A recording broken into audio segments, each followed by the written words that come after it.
the crowd. I mean, all right, let me get settled. Look at all of your beautiful faces. How are y'all today? There's a lot of people here, so I want to say thank you guys so much for braving the massive crowds and standing in crazy long lines just to come see us. We can't tell you how much it means to us, so we definitely feel the love this weekend, and I think you should all give yourselves a round of applause because you're awesome. So thank y'all so much. Okay. Before we get started, just to let everyone know, this is a Q&A, but some rules first. Easy rules, but there's still some rules. Please keep it, because there are a lot of you, please keep it to 1 to 2 questions if the second question is brief, just to be considerate of everybody else's question. We do ask that you refrain from any kind of high fives or, hey, can I hug you or anything like that. You do have a booth set up in the back, right? Yes. Yes, you definitely can have more one-on-one time there. Please refrain from doing any recording requests like, hey, can you please do a shout out for my friend so-and-so, or hey, I can call my friend, and whatever. We just want to be respectful of everyone's time. And other than that, please feel free to come up and ask questions. Woohoo! And also, I know that this panel is called Being Homa, and not to upset my Dragon Ball fans, but I'm going to open it up to any anime you want to talk about because there's a lot of them. So, hello! Hi! Okay, so my question's kind of not to Dragon Ball Z. Go for it. Who influenced you to become a voice actor? Ooh. So, I didn't really think about voice acting as a career. Like, I was an actor, I was on stage, predominantly loved Shakespeare, did a lot of that. Did a little bit of film, but I have ADHD and it didn't quite work out for me in film. There's a lot of sitting around and waiting, I just can't handle it. So, when I found voice acting, I was kind of frustrated that nobody had ever talked to me about this being a career path that you could pursue as an actor. I'm sure that as a child I knew that cartoons didn't speak for themselves. Like, obviously I had to have known, I hope I knew that people were behind the voices, but I just never thought about that being a job. So when I went and I auditioned for AV Films the first time, it was like my whole world opened up, like, oh my gosh, I can act in my pajamas? Over my home?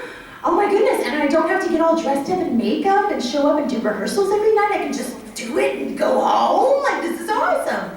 So now I try to go back, and we have this big thing in Texas called the TETA, which is the Texas Educators of Theater Association.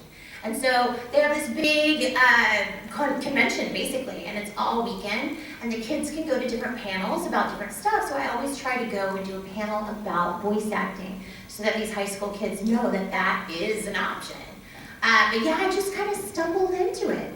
And now I've really embraced it, so I do anime, I do video games, I do a lot of commercial work. Do you guys have Suntan City up here? No. It's very weird, but I feel like a liar. I'm the voice of Suntan City. Because apparently when I talk like this, I sound really tan. But yeah, it's one of those things where now I do a little bit of everything, and I'm so happy that voice acting found me because I can't imagine doing anything else. Well, I'm glad I found you too, because we're happy as well. Oh my gosh, I love all of you. Thank you. Thank you so much. Hi. Hi. How are you? I'm doing great. How are you? I'm doing great. Hey, for me too. I love it. Oh my gosh, your voice is awesome. Thank you very much. Yeah, I'm a voice actor too, so forgive me. Awesome. No, that's great. Thanks. So that actually leads to like a really good question. So as a voice actor, since you have a huge library of characters you voice over the years, can you talk about all the challenges you face with each character and the techniques you had to come up with for each role? That's super smart. So that's a great question. I'm like, ooh, goodness. So for me, I guess when I started out, I was a little surprised when I got into anime. Now, you guys know that this is my natural speaking voice, but when most people meet me, they're like, what is that sound that is coming out of your face? Why do you sound like a 12-year-old? You're a grown woman. I was teased mercilessly as a child growing up about my voice. It was one of those things I always tell people now, like, remember that what you think is your weakness may actually be your biggest strength, so keep that in mind.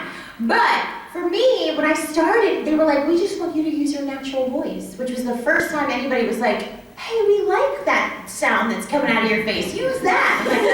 Like, you sure? I don't have to hide it? Okay, cool. So I did that for a long period of time, and then I realized that longevity in the anime industry is being able to do a bunch of different voices. So I started playing around to see what I could do. Now I knew from my theater days, like obviously if I'm going to do, say, Lady Macbeth, I don't want to say, out, damn spot! Nobody's gonna take me seriously. So I had to learn how to have my Shakespeare voice, which is, out, damn spot! This lower voice that I can keep up for about this long before I have to breathe and it goes back up into helium zone. But that voice, I was like, I bet I can use my Shakespeare voice and figure out ways to work from there. And then it was a lot of playing in the car and trying to figure out, okay, well, what would this person sound like? Or what would that sound like? A lot of improv. One thing that I tell aspiring voice actors or my voice actor friends is to study voice placement. There's a whole theory behind placing your voice in different places to come up with different sounds.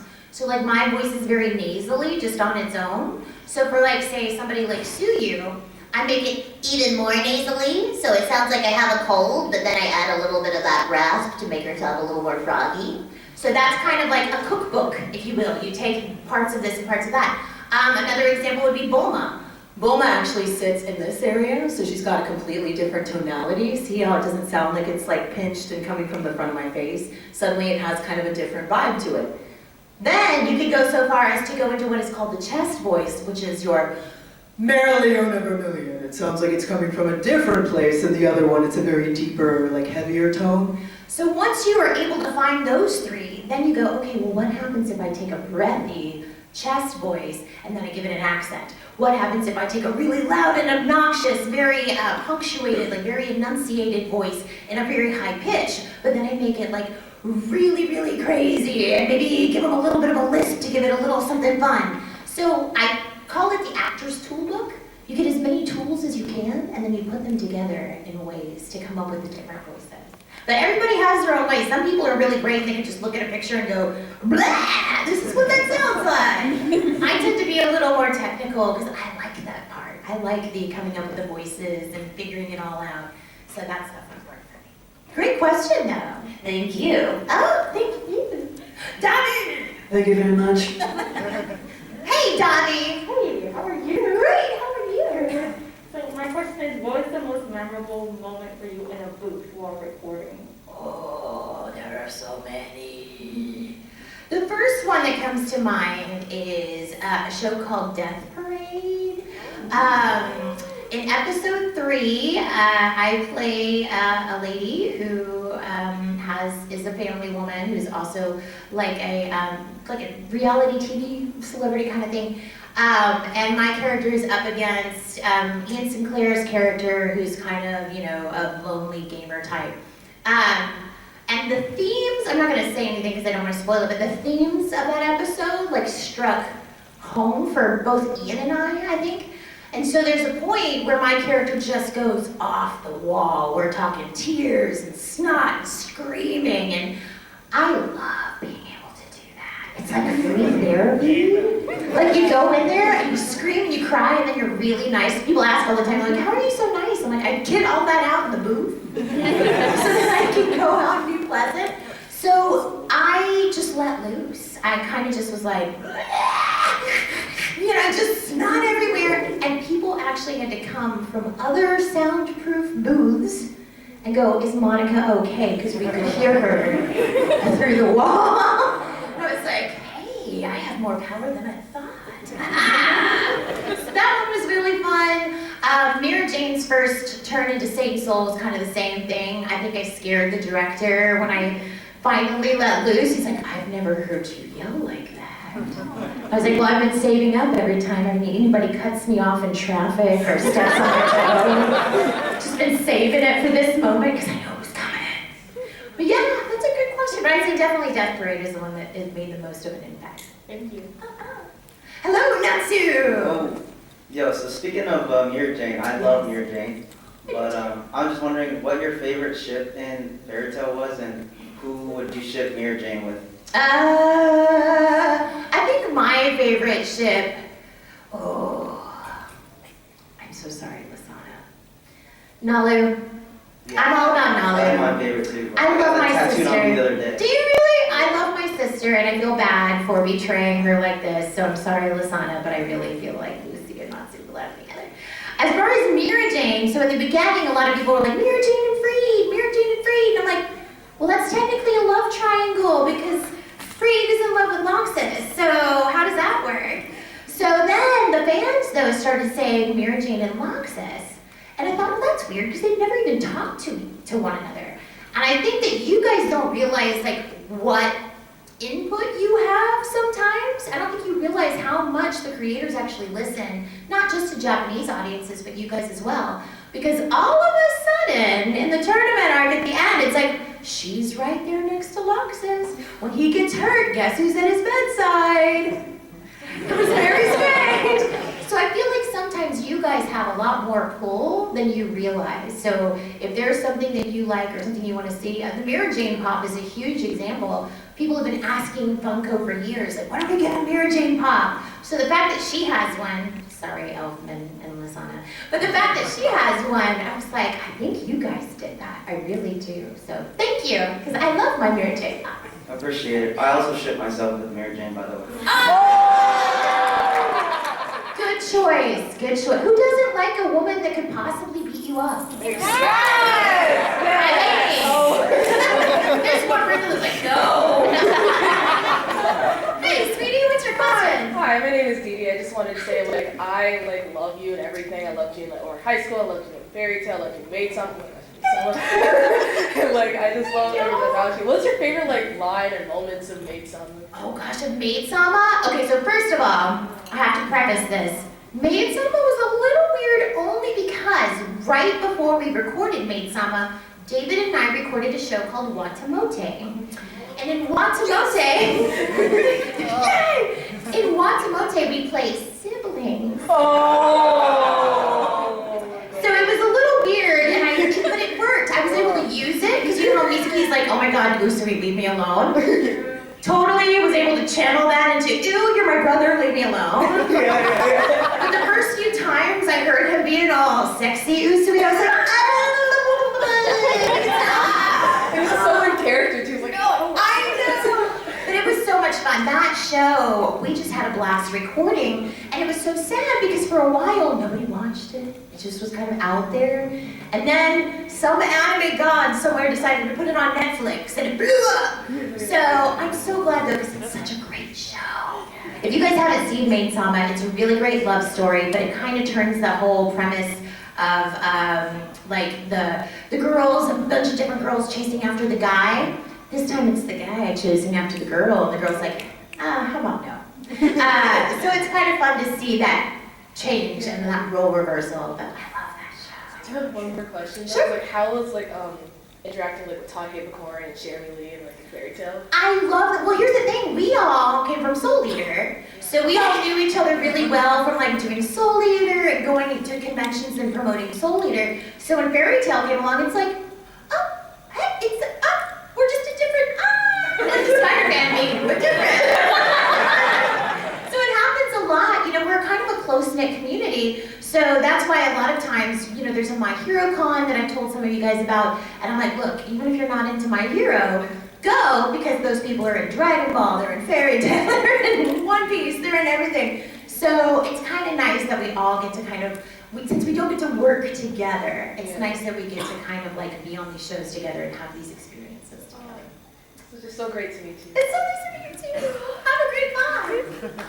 Hello, how are you? Hey, I'm pretty good. How are you? I'm doing great, thank you for asking. Yeah. Well, I initially had a different question, but I'm all bounced off the nice voice actor's question from earlier. I love it. And when you were discussing about your voice, and you know, it was nice being embraced by a bunch of people, and they, you know, accepting you for who you are and sounding like, hey, my voice is okay, right? Yes. And I was curious because, you know, when I was younger and my voice changed, I got teased a lot, especially throughout high school.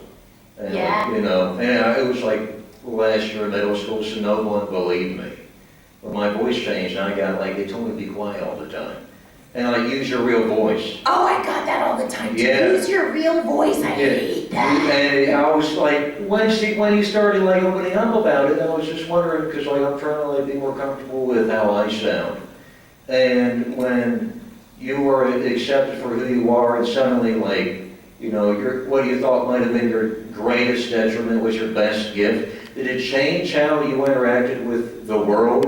Because like I used to change my voice so people wouldn't, like, because I see people's eyes gloss over, because they're paying attention to what I sound like and not what I'm saying. Yes, I 100% feel that. So before, like if I would go out in public, I would use my theater voice, even though it was really hard, and by the end of the day, my throat hurt. I'm like, I'm going to talk like this. because if I would talk like this, people would be like, what is wrong with that woman? I'm constant. Especially when the nanny was out.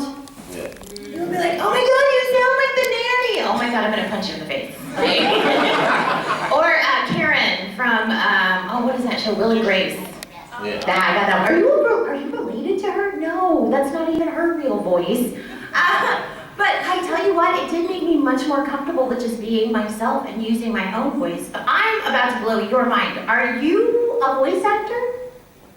Have you considered it? You know, Sean told me I should be earlier, and he asked me to sing a song. So you have, and I did this to Chris Waycamp back in the day before he actually really started voice acting. You have what we call in the industry gold. So your voice lends itself to more of a commercial tone. Like seriously, give me the line. I'm going to direct you a little bit here.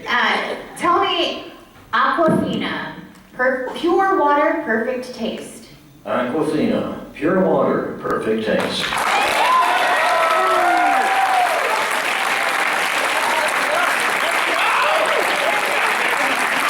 Would you not buy Aquafina? So here's the thing. On the pay scale of voice acting, anime is the most difficult, but it's way at the bottom. Commercial and promo, which is what you have, my friend, is way up at the top. So if you guys know Gabe Kunda, he's a fantastic voiceover. He does voice actor. He does all of the like Marvel trailers. He's also in My Hero, but he does Marvel trailers and stuff like that. That is the stuff that you need to look into because you do have a fantastic voice. And you could be making a ton of money.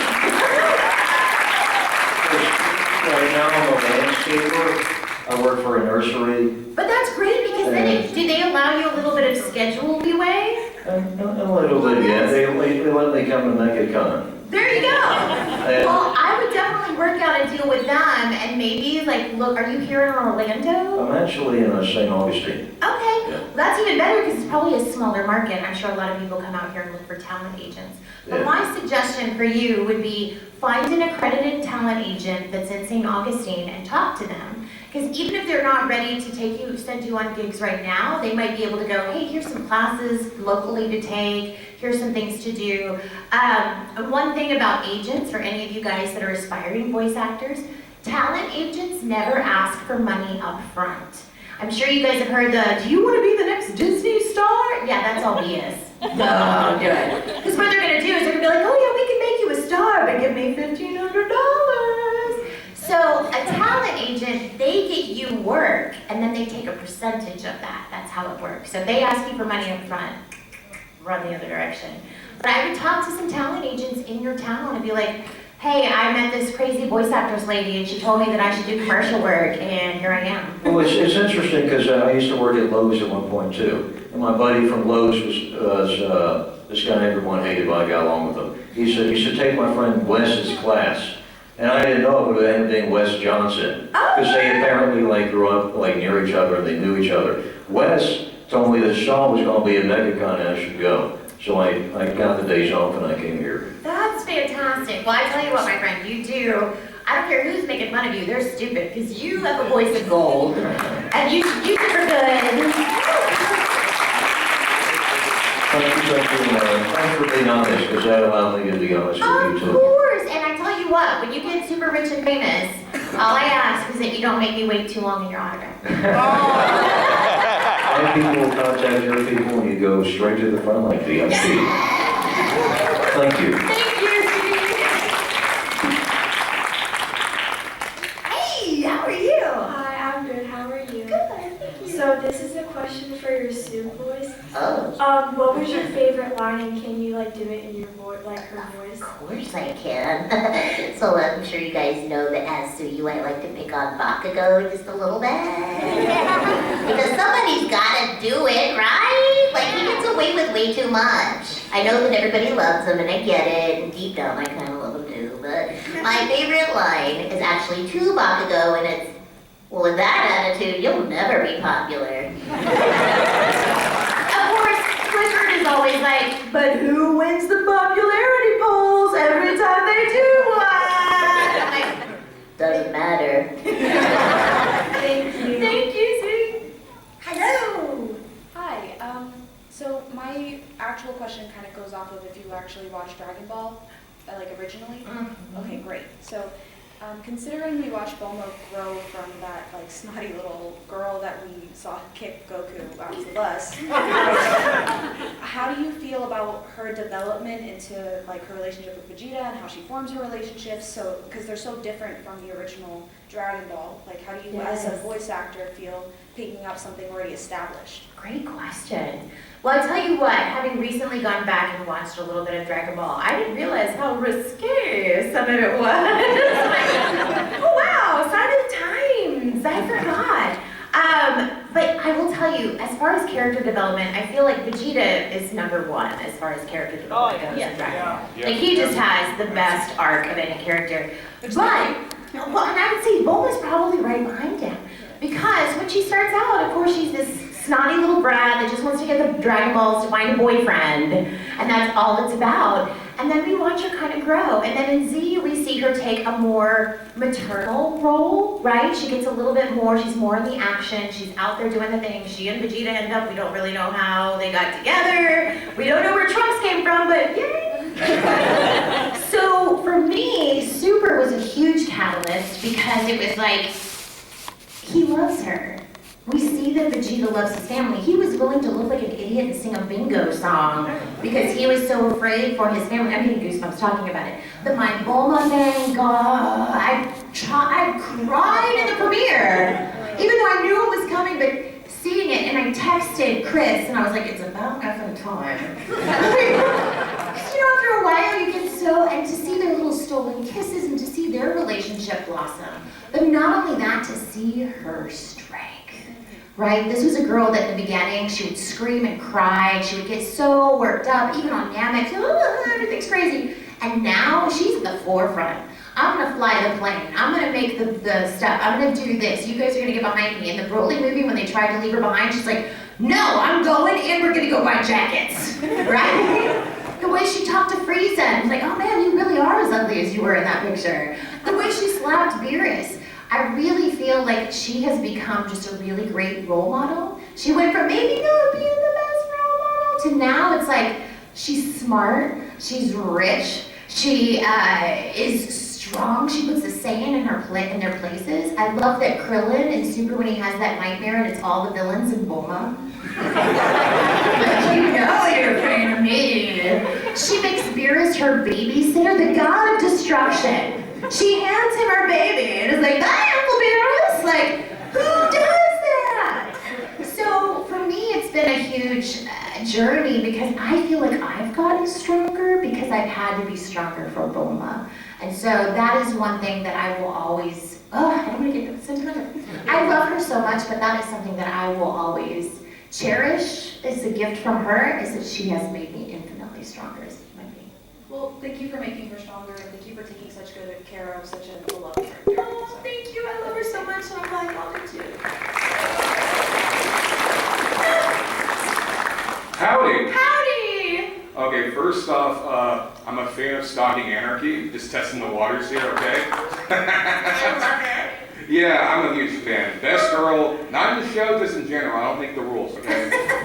So anyway, tall order. Yes. Can you give us a repent motherfucker for us? There are some children in here, so how about a mother trucker? Is that okay? Yeah, that could work. Repent, mother trucker! Thank you very much. Of course! If you guys haven't seen Panty and Stocking, wait until you're 18. And I say that knowing that I've had a bunch of teenagers that are like, hey, can you sign this? I'm like, you've seen that? Okay. I'm not your parents, but I'm not putting dirty words on it because I don't want you to get kicked out of your house. Hello. Hi. I love your tights. Thank you. So I imagine when voice actors, they get picked to play a certain character, that's it. Now I know sometimes you get multiple characters in the same series, but I'm thinking of Mary Jane. How did it make you feel to know that you're essentially playing multiple characters in one person, even though they're all their separate personalities? I loved it. Yeah. I always say Mary Jane was like a Christmas gift, like a gift that keeps on giving. Because it's like you have the regular Mira, which isn't too far from my natural voice. She's just a little higher and airier. And, hi, how are you doing? Welcome to the Fairy Tale Guild. But then getting to do Satan Soul and getting to be way out in here, I can't even do it because I haven't warmed up all the way today.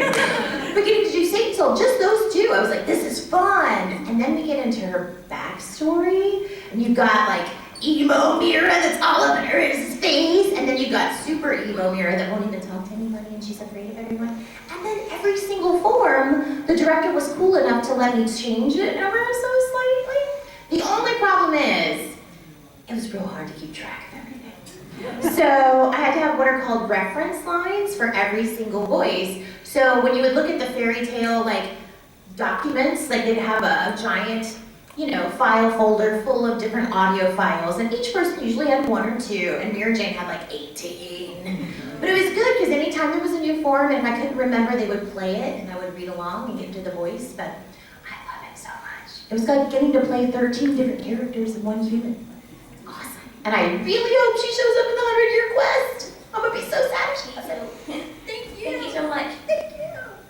Haku. Hello. I just love it because it always sounds like a sneeze to me.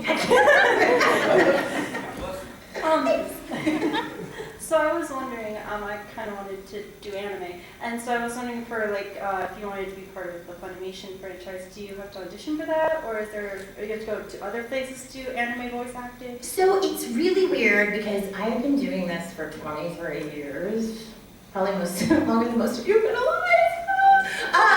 But for me, I just kind of walked in, and it's different now, right? It's a totally different situation. So I'm not sure exactly.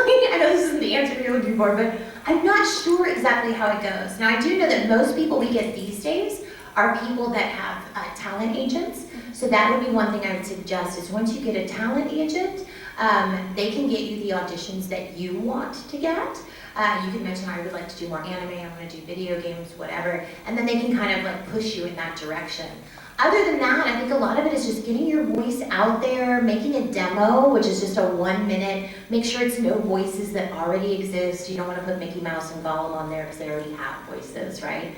So just different variations of your voice and have that and pass it around. Send it to studios, send them a resume, let them know that you're an aspiring voice actor.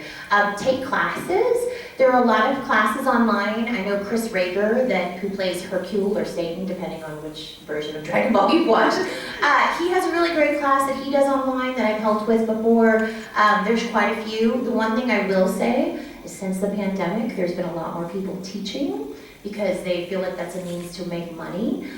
Before you take somebody's class, look at their resume and look at their career. And if their caliber of roles are the type of roles you want to go out for, then those are the classes you take. Because there's a lot of people that are doing classes that are like, I was a bit character, and I was student 3A in My Hero, which is great. But just know that the only information you're going to get from somebody like that is student 3A in My Hero. And if you want to be like a lead character, then you need to find somebody that's actually done that kind of work, because they'll have more knowledge to impart, if that makes sense. Thank you, of course. Hello. Hello. In My Hero Academia, is there anyone else you would play but Sue? Toga. I love Toga so much, and yeah, if I couldn't be Sue, I'd want to be Toga. That was easy. Thank you. Yeah, hi Monica. Hey. Of course, my favorite character that you played is Hoki Shinono from Infinite Stratos. But my question for you is that the second role I've seen in your work was a certain magical index, and my question for you would be, what was your experience playing that character, and what was the most memorable moment, I guess? Don't want to accidentally eat him. I will freak out. I had so much fun working on Index. The thing is, this last season I was a little upset because she was unconscious for most of it. And when she's unconscious, I don't get to see what happens, which made me a little sad. But normally, I have a blast. I had so much fun working opposite Micah Solusad. He's such a fun actor. And I just had a lot of fun chasing him around the studio, threatening to bite him. I would never. But because that's their interaction all the time, and he and his wife go on food adventures sometimes, and so we've become really good friends as a result of a certain magical index. I also love that Brittany Karbowski, who's one of my dearest friends, has her own spin-off with her Railgun. There you go. That's a lot of fun too. The only thing I'm a little bitter about is that she gets to be all up in my show, and then when I'm in Railgun, it's like Index going to like a vending machine. I'm like, man, she's all up in every episode, and I'm like, oh, I'm gonna go get a soda, and that's it. That's all you see of her for 12 episodes. Oh, thank you. Has her character in any way like influenced you? Oh, I mean, 100%. She's fun and spunky, and it shows you that basically, even if you're a nun, you can go out there and have fun and be a little different. True, thank you. Thank you. Hello. Oh, I will tell you, funny thing, I was recording Index the same time I was recording Panty and Stocking. So I would play a nun and then go down here and curse. It's a little weird. Hi there, Lefka as Renge in Coron High School. My question is, who would you choose as your host? Kyoya. I mean, first of all, it's J. Michael Tatum, and his voice is butter. Let's be real. I love him. He doesn't like my kind of folks, but I'm like, man, just the voice. Just give me the voice. Like, Brandon can keep the body. I just want the voice. You can't believe it's not butter? Yes, it's so slick and smooth. And Kyoya, he's got his issues towards the end, but overall, he's fun. And I tend to like the guys in glasses, and, Yeah. Pleasure, thank you. Thank you. Hello. Hi. I wanted to know, do you have a favorite line from Maitsuma as Masaki? Other than stupid Usui. Yeah, other than stupid Usui. Oh gosh, I can't think of any off the top of my head, but I will say that everything that happens at the end, I don't want to spoil anything, just made me squeal like a little girl. Like the whole thing, I was like, Emily, the director, was like, Monica, some of your glasses are breaking. I'm like, I'm sorry, but I'm so excited for them. So yeah, I don't want to spoil anything but all of that. Okay. Also, have you read the manga? I haven't. Oh my gosh, I've got so many manga on my list, y'all. The only problem is that right now we're so busy. It's like, okay, when I'm not voicing anime, I'm at conventions talking about anime, so I never have time. So then when I do have time, I'm like, the last thing I want to do is watch any kind of screens or read anything about anime. So I've been very much like, I guess I'll just look at my cat. Eventually things will calm down and I'll get back. It's on my reading list though. Okay. All right. Highly recommend. Yes. Thank you so much. Hi, your cosplay is awesome. Thank you. So how did you get the role for Ashirpa, and what was your initial perception to her versus now, and are you excited for season 3? Hell yeah! So if you guys haven't seen, actually I should say this, I know most of you have not seen Golden Kamui, and you're missing out. We are about to do the 4th season, it's coming up this fall. I think it's the 4th, right? It might be the 3rd. I don't know. And there's so many now. But it's such a good show. So basically, it starts off and it looks like a spaghetti western kind of feel. My character is an Ainu character, which is the indigenous people of Japan. And unfortunately, there's not a whole lot of folks around anymore. I love languages. That's one of the things that I'm really a nerd about. So getting to play a Sherpa and getting to learn the Ainu language and being able to use it in an anime is like the coolest thing ever to me. I totally nerd out. Like when I'm at home, I'm like, how do you say this in Ainu? Let's find out. So I'm super stoked to go back. But what's really fun about Golden Kamui is it starts out as a show. You think it's like a spaghetti western adventure series. And then all of a sudden it kind of turns into a cooking show. And you're like, but I dig it. I'm here for it. And then all of a sudden it turns into like some weird, it goes off this deep end. And then it brings you back on course and takes you over here. So if you're one of those people that really likes creative, inventive storytelling, I would highly suggest it. There's some really funny scenes, but there's also some really heartfelt moments. And with the way we left off on the last season, I'm so excited for the next season. I would say though, if you're going to watch golden comedy, you have to be 18 up because Yes. Yes, I will say that. You should be 18 and up because there is some stuff that's a little much, and there's also a lot of gore. So if you're into like gory stuff, cool. If not, just be prepared to cover your eyes. Thank you. Thank you. Hello, I love your cape. Oh, thank you. Is that all right if I record myself? Yeah, you're fine. All right, so you've sort of been, appearing in every major shonen for the past 2 decades, and now we're entering the 3rd decade. And I was wondering, what's your favorite era of anime? Like a certain set of years, or when a certain fad or trend was going on. I will say, so there's a bit of nostalgia in me for like the old days at ADV, right? Back then it was Full Metal Panic and Razafon and all of those, Steel Angel Kurumi. There were so many great shows that we worked on back then that are a little under the radar now. And I would say to anybody that hasn't watched some of those older shows, go back to those old ADV shows in particular because we spent a lot of time and effort. Back then, a 24 episode series would take a year to dub because we took so much time and spent being so specific. Oh, Noir is a great one. There's so many shows. There's so many shows back from then that I think that you guys, a lot of younger folks don't want to watch because they're like, the animation. I'm like, but the stories, you guys, the stories. Because back then too, now, anime is so mainstream and so popular that they just bring over everything. And pretty much everything gets a dub. Now let's be real, anime is awesome, but not everything is worthy of having a dub and being brought over, right? So back then we used to be very specific, like, oh, this show looks really awesome, let's dub that one. So you knew that any show that came out of ADV at that time was gonna be a good show.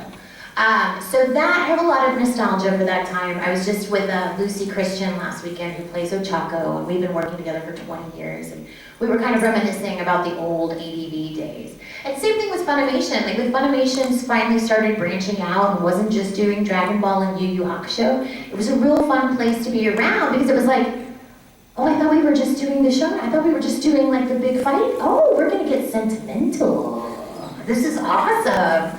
So having those times, but I tell you what, right now is a great time to be in anime.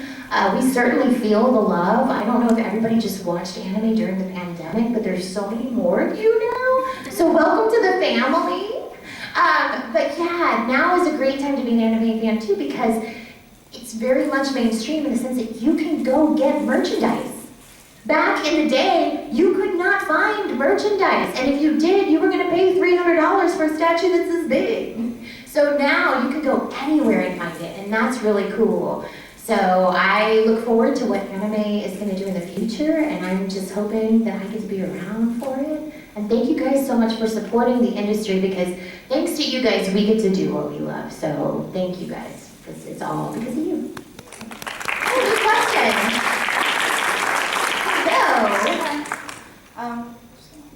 I know. It's all people, we struggle. It's okay. So I do a lot of scream singing, and I sing a lot. Fun, yeah. So my throat gets damaged constantly. I wanted to ask if you had any tips besides tea and honey to like fix your voice. Yes. They hear me go hoarse a lot. Yes, I bet. Yeah, my brother used to be a vocalist in a band, and he'd be like, help me. I used to call it Cookie Monster music because it always sounded like, bah, bah, bah, bah, bah. I'm like, I love it. But I have no idea what you're saying, but you're awesome. Yeah. So there is this thing that I just recently found. It's a little pricey, but it's totally worth it, especially if that's what you do. It's called a vocal mist. It's a little nebulizer that you can travel with.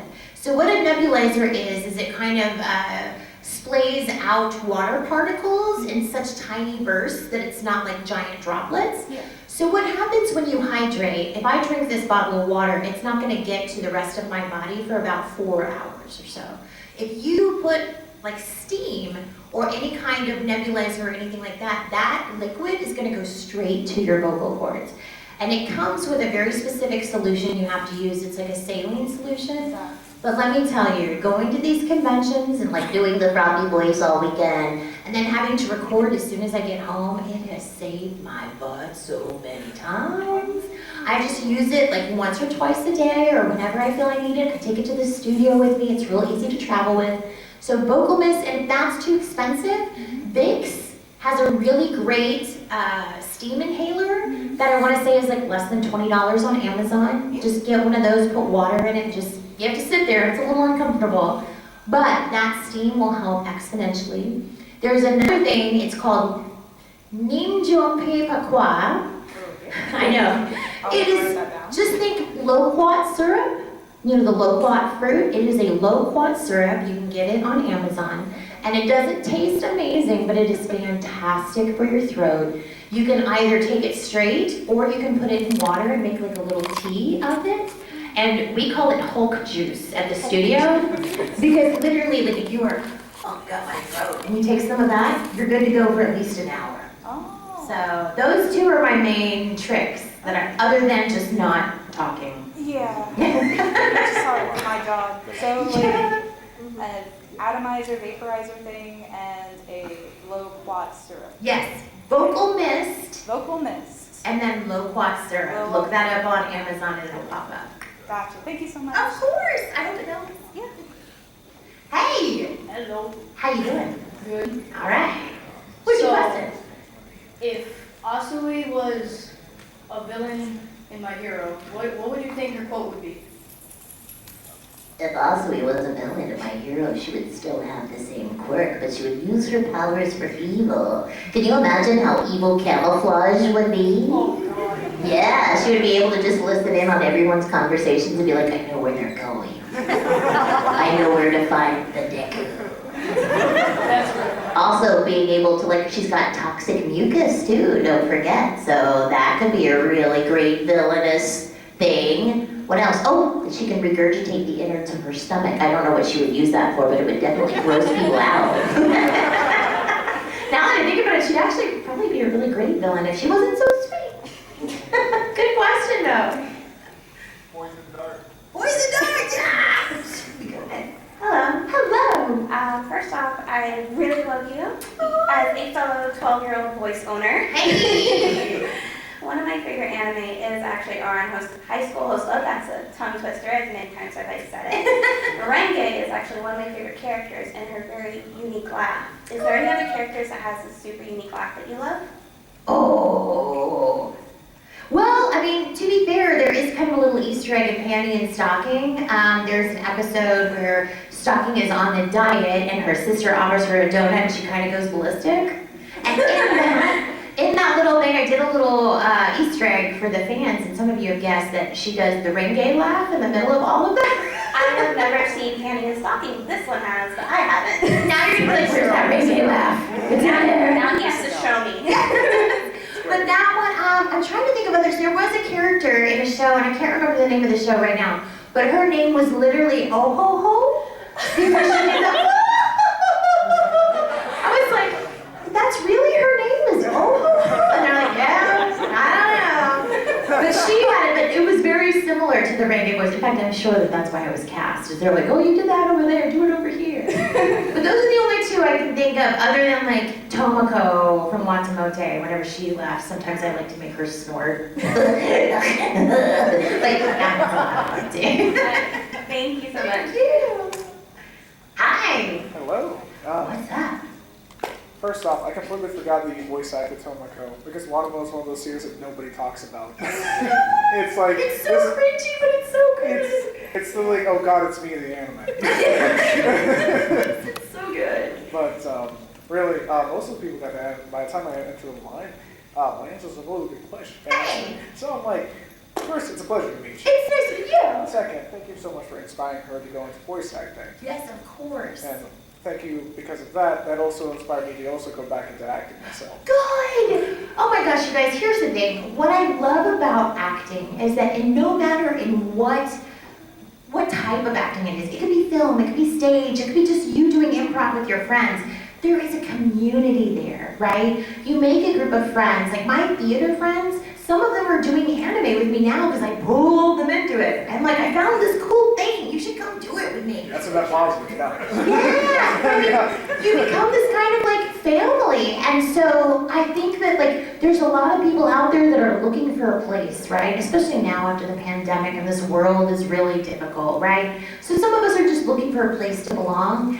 And I tell you what, I hate that they're cutting so many arts programs in so many schools because arts, for some people, that's just where you belong. Some people are not the artistic type. My husband is a loan officer for a mortgage company. He is a businessman. And sometimes I talk to him about creative stuff and he's like, just stop. Does not compute. Does not compute. Go talk to Chris Sabat. I'm like, okay. But it's one of those things that some people are just different-minded. But the arts communities, to me, have always been huge because they are so supportive and so sweet. So good luck to you. I think it's going to be awesome. Thank you. I just don't want to be a truck driver. I just want to see my family again. I also Yes. like to see people. And have fun. I'm happy with that. There you go. You take care. You too. Hi everyone, just to let you guys know, we are at our 5-minute meeting. Okay, I'm gonna do, how about some lightning round? Lightning round. Can you guys give me some like shorter questions and I'll try to get through as many as possible? Hi Monica. Hi. What was a highlight for you working on Nabari? Nabari no O? I got to direct it. First of all, that was awesome. And then everything Joel McDonald did in that show was just, good question. Hey, Anthony! Hey, Monica. What's up? Quick question. Yes. If you could create a soundtrack playlist for Bulma, what artist would you choose? Oh my gosh, I feel like Bulma would have to have a ton of different artists because she's got so many facets to her personality. So I feel like there would definitely be some Elton John in there. But I also feel like there would definitely be like some heavy metal, like maybe some Slipknot. So when she's like, I gotta go yell at Vegeta, like, or some Mudvayne or something crazy. But I also feel like she'd also have some like really chill music so that when she has yelled at them, she can go into the next room and maybe listen to some Enya or something that's really calm. And I also feel like she'd be a Harry Styles fan. I don't know why, but I feel like she'd be a Harry Styles fan. Marvelous, thank you so much. Hi! Hello. So I really love Mereoleona Vermillion from Black Clover. I do too! She's like such a powerful, like wild character. What was your favorite scene with her? So my favorite scene with Mereoleona was when she actually got to fight Chris Sabat's character. Because I always say that Mereoleona is like my version of female Vegeta. So me getting to fight Vegeta in an alternate universe, the only thing I didn't like is that his character walked off before we got to finish things. So now I'm like, I'm just gonna have to kick Sabat's butt in person! But I love her, she's got pop coming out and I'm so excited. Oh, I'll have to get it. Thank you so much! Hey there! Hi, Monica. Hi, what's your question? I don't know if you watched the DBZ manga, but did you know that your husband Vegeta had alter ego? Which one? Are we talking Majin Vegeta? No, regular Vegeta, Dragon Ball Super. Oh, what's his alter ego? Besides the Batman. What is it? It's like God of Destruction. Oh! I'm waiting to see if that happens. I'm being really told if it does.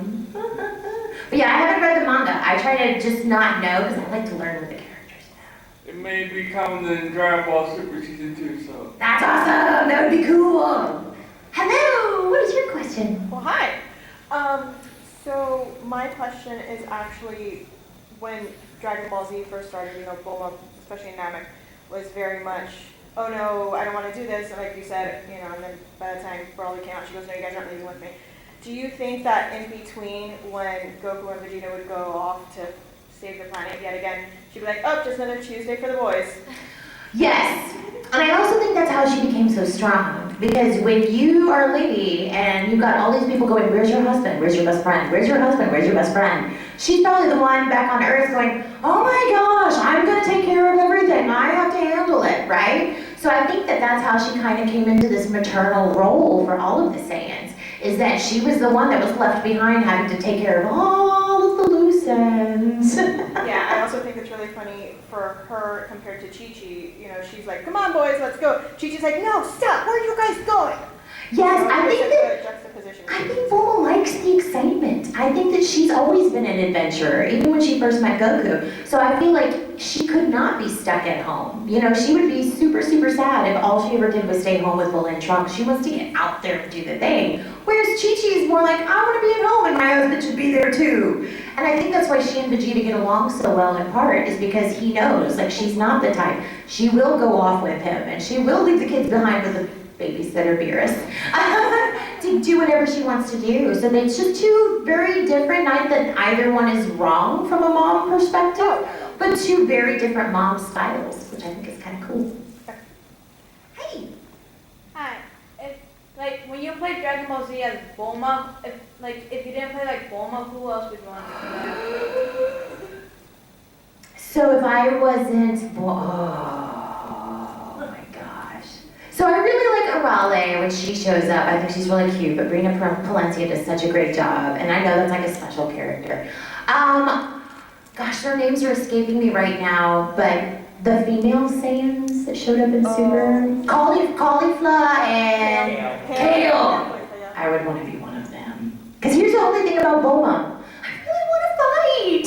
I want to fight so bad. And the only time I get to fight is in Legends, the phone game. But here's a little trick for you guys. If you play Legends, just so that you know, and I heard this from the Japanese, if you play as Bulma, you will always beat Vegeta. Nice. If you play as Chi-Chi, you will always beat Goku. You're welcome. The wives will always beat the husbands. Yes! It's hilarious. You should see my pin, you'll enjoy it. Thanks, y'all. Sorry, this is so random and probably not anime related. No, but it's cool. I see your name, Justin Cook, all the time on any kind of Funimation stuff. One name that always comes up is Jeremy Jimenez. I have no relation with him, but I always refer to him as my uncle. Could you tell me anything about him if you know him at all? Jeremy Jimenez? Yeah. I don't. Okay. I mean, it might be one of those things. So here's when you go to the studio, the recording studios are kind of set aside from all of the other folks. So now what I'm going to do, I'm going to put it in my phone, and I'm going to go find Jeremy, and I'm going to say, I need to get a picture of you if you will allow me to. Jeremy. He's gonna be like, what? I know he's going to be like, what? Somebody asked about me?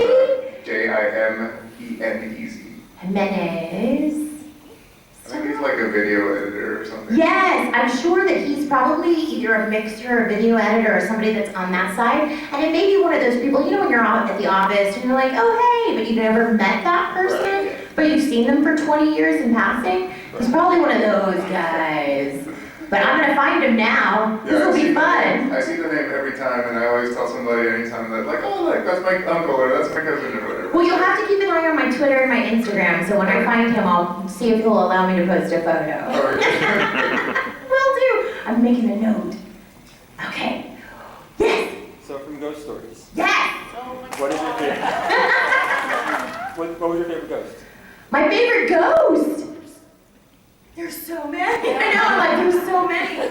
Oh my gosh, I don't even know. I'm so distracted by all of the weird things we said that I don't even know that I paid that much attention to the ghosts.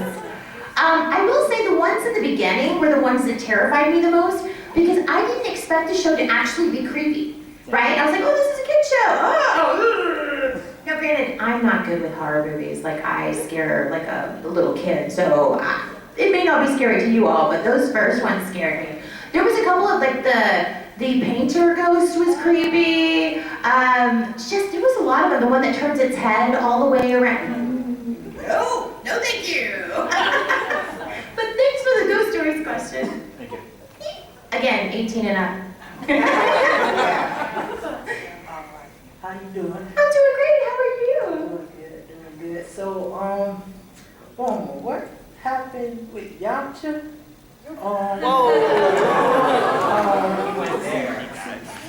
So what's your name, my friend? Lazarius. What is it? Lazarius. Okay, Lazarius, let's talk. So, here's the thing. Ladies are fickle creatures. And while Yamcha was a really nice guy when I was a much younger lady, sometimes you get tired of your guy just not winning. Now, I will say, I'm kind of still in that position. But at least if he's losing to my best friend, it's not as bad, right? You know? And here's hoping someday Vegeta will win. But I will tell you, I will leave it at this. I don't know, I've told some of you guys this, but I think it's really funny. I don't know if Sabat shared this with you, but Sabat has a theory about the bad man outfit that Vegeta wears. Like, come on, y'all, that's not an outfit that Vegeta would buy or wear on purpose, right? So Chris's theory is that those are actually Yamcha's clothes that he left at Bulma's apartment. And that's why he ends up wearing the pink shirt with Bad Man written on it with the yellow. And I'm like, my head just exploded. Well, guys, thank you so much. Your questions were awesome. You all are the best.